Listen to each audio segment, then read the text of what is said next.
Seems to be exactly what the statement says, according to India. Thank you, sir, very much for joining us. Shashi Tharoor, thank you very much for joining us. I'll ask you the first statement, a question I asked him.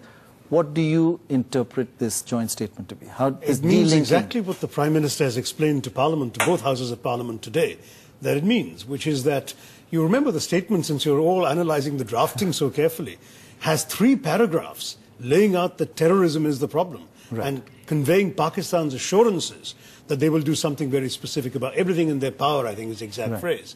And then you have this delinking idea. Now, the delinking idea is very simple, as the Prime Minister said. It means that you can't wait for the composite dialogue in order to take action on terror. Action on terror is required now. It was required yesterday, it will be required tomorrow. The composite dialogue process, we want to talk to Pakistan, we've said we'll talk to Pakistan, but we're not going to accept the argument that the dialogue must start before the terrorism problem is solved, before there's real action on terror. But do you admit that, you know, it has been clumsily drafted? You've drafted so many statements in your life. Seldom has so much, dual interpretation, criticism come on the drafting. And surely drafting is part of diplomacy. Very much so, but part of the art of diplomatic drafting is to satisfy 2 sides, and particularly 2 sides are fairly bitterly divided about some of these issues. So you will find that occasionally a statement is cobbled together from the preferences of both sides, as long as each side is very clear what it believes it's signing on to. Now, the truth of this, from our point of view, is that we want to see credible action from Pakistan. We've been saying this for ages. We want to see credible action on bringing the perpetrators of Mumbai to justice, and we want to see credible action on more fundamental action, dismantling the infrastructure of terror, so that we can be assured more and more that the kind of thing that happened in Mumbai will not happen again. That credible action is still awaited, and we have made it very clear that while we're prepared to talk with our neighbour, we definitely want to talk to Pakistan. We want to see credible action where it matters.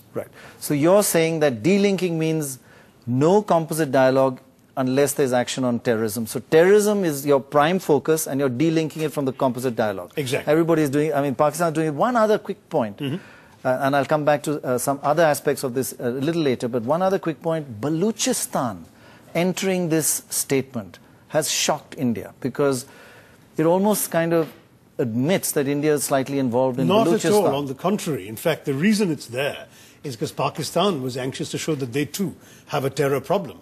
And it's precisely because we have nothing to hide, our conscience is clear on Baluchistan, that we said to put it in if you want, and it says Baluchistan and other areas.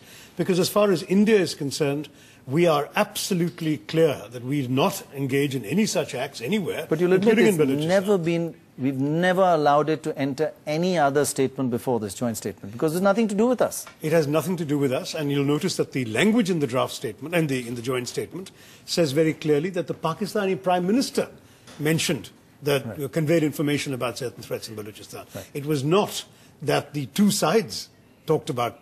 So, you know, he's been quoted as saying what he said, and that's that. But as far as our Prime Minister is concerned, it's very clear it's there because we have absolutely nothing to hide on anything in terms of our relations with...